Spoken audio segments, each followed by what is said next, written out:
जो आपको मैं तस्वीर अब दिखाऊंगा, उस तस्वीर से आप समझेंगे घोसी के नतीजे आने के बाद का विश्लेषण कहीं ना कहीं इस पोस्टर पे बाकायदा खुद ही लिखा हुआ है। और अगर आप पढ़ेंगे इसको, घोसी में सूचना जारी है, भैया और चाचा पूरी भाजपा पर भारी हैं। तो इस जाते जाते परिवार को एक कर गए मुलायम सिंह यादव। नमस्कार, मैं हूं समर्थ श्रीवास्तव और आप देख रहे हैं यूपी तक। हमारी मौजूदगी इस वक्त लखनऊ में है, सपा कार्यालय के ठीक बाहर। और मेरे पीछे जो आपको मैं तस्वीर अब दिखाऊंगा, उस तस्वीर से आप समझेंगे घोसी के नतीजे आने के बाद का विश्लेषण कहीं ना कहीं इस पोस्टर पे बाकायदा खुद ही लिखा हुआ है। और अगर आप पढ़ेंगे इसको, घोसी में सूचना जारी है, भैया और चाचा पूरी भाजपा पर भारी हैं। तो इस तस्वीर के जरिए कहीं ना कहीं आपको एक तरफ शिवपाल सिंह यादव नजर आएंगे, जिन्होंने पूरी तरह से इस चुनाव को लीड किया।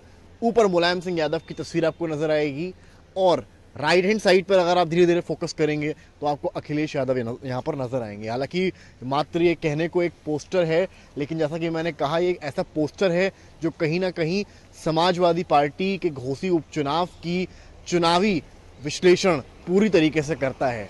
और वो कैसे करता है वो हम आपको बताते हैं। अगर आप लाइन्स पर जोर दें, जो पंक्तियाँ ऊपर लिखी हैं उनमें यही लिखा है, घोसी में सूचना जारी है, भैया और चाचा पूरी भाजपा पर भारी हैं। इस बार क्या हुआ, आपने अगर नोटिस किया हो, मैनपुरी में जब मुलायम सिंह यादव की जब मृत्यु हुई, जब निधन हुआ, उसके बाद चाचा भतीजे जब एक साथ दिखे लगातार, फिर चाहे जब जिस वक्त विसर्जन हो रहा हो वहाँ पर रहे हो, या जिस वक्त आखिरी पूजन हो रहा हो वहाँ पर रहे हो, हवन में रहे हो, तो एक जो आत्मीयता का भाव दोनों के बीच में रहा, उसने शायद सियासी संदेश दे दिया था। 2017 में जो हुआ था, सबने देखा था किस तरह से लड़ाई और उसके बाद पार्टी में बिखराव और उसके बाद सरकार का जाना। और एक बार फिर अब, क्योंकि शिवपाल सिंह यादव जमीनी नेता हैं और लगातार उनको घोसी उपचुनाव का मैन ऑफ द मैच इसीलिए कहा जा रहा है क्योंकि इस बार घोसी उपचुनाव की कैंपेनिंग जब से शुरू हुई, शिवपाल सिंह यादव ने वहीं पर घोसी में ही मऊ में खूंटा गाड़ दिया और वो वहां से नहीं हिले। उनके साथ हालांकि तमाम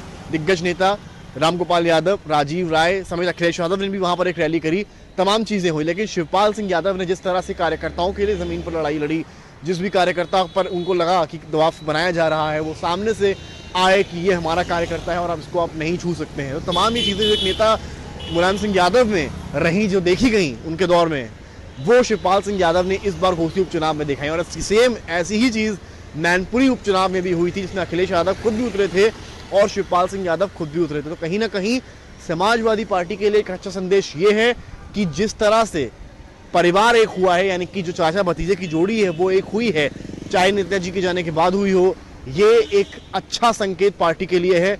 घोसी में जो नंबर्स आए हैं, चाहे किसी भी कास्ट से हों, आप पीडीए की बात करेंगे उसमें भी नंबर्स आए हैं, जो अपर कास्ट वोट है वो भी समाजवादी पार्टी को अच्छा खासा मिला है। तो वहीं बीजेपी के लिए इस बार सोचने का विषय है कि आखिर कहाँ चूक हुई।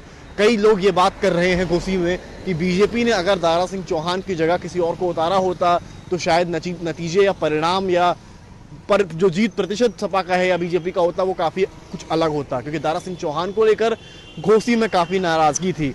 लेकिन बीजेपी, जिसने बसपा के दलित वोट पर यूपी के चुनाव में कब्जा किया था, वो कहीं ना कहीं घोसी उपचुनाव में चूकी, क्योंकि जो वो दलित वोट जो है वो अच्छा खासा समाजवादी पार्टी को गया है। और बीजेपी कभी नहीं चाहेगी कि ये दलित वोट का जो वोट शिफ्ट हुआ है ये आने वाले लोकसभा चुनाव में हो, क्योंकि अगर ऐसा होता है तो ज़रूर ये बीजेपी के लिए खतरे की घंटी मानी जाएगी। लेकिन बड़ी बात यह है कि जो राजभर पर भरोसा बीजेपी का है वो शायद अभी भी कायम रहेगा, क्योंकि राजभर ये दावा लगातार कर रहे हैं कि जो राजभर वोट है वो बीजेपी को गया है, चाहे वो कुछ अनऑथराइज्ड डेटा के जरिए वो शेयर करने की कोशिश कर रहे हैं। लेकिन बड़ी बात यह है, सीट शेयरिंग पर इसका अब असर पड़ने वाला है, फिर चाहे अखिलेश यादव के लिए इंडिया गठबंधन को लेकर हो, क्योंकि घोसी चुनाव में जीत के बाद अब अखिलेश यादव ये कहेंगे कि यूपी में हमारी पकड़ मजबूत है, चाहे कुछ सीट्स ही हो तो हम ज़्यादा सीट्स चाहेंगे। तो वहीं बीजेपी के लिए, यानी कि दारा सिंह चौहान की बात करें, स्पेशली आप राजभर और निषाद की बात करें, उनका दाम अब जब बीजेपी सीट्स बांटेगी तो उनका दाम कुछ विफल जरूर नजर आएगा। कैमरामैन रोहित के साथ समर्थ श्रीवास्तव, लखनऊ, यूपी तक।